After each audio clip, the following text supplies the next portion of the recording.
Seorang penduduk Komsomolsk-on-Amur ditahan karena mencoba mentransfer data fasilitas militer Federasi Rusia ke intelijen Ukraina. Rekaman saat proses penangkapan ramai beredar di media sosial Telegram pada Jumat 3 Maret 2023.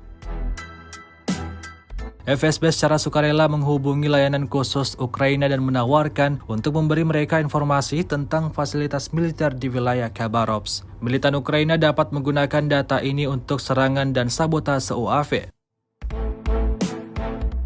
Tampak dalam rekaman, seseorang yang ditahan itu disekap lalu dibawa ke suatu tempat untuk diinterogasi lebih lanjut. Keesokan harinya, ia langsung dibawa ke sel penahanan untuk ditahan di sana. Hingga video ini beredar, beragam komentar dituliskan warganet.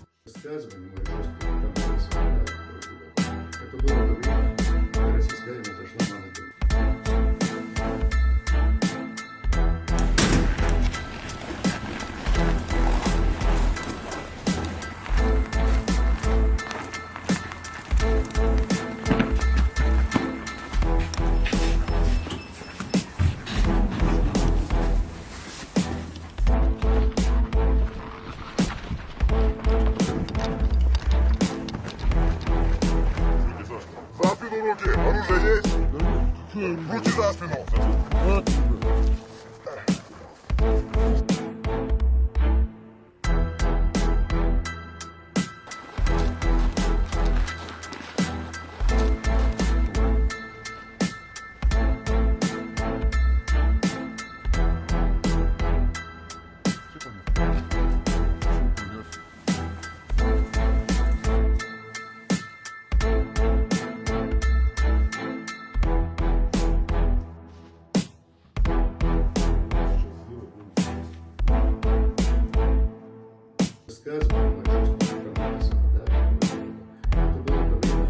Когда российская армия зашла в Монако.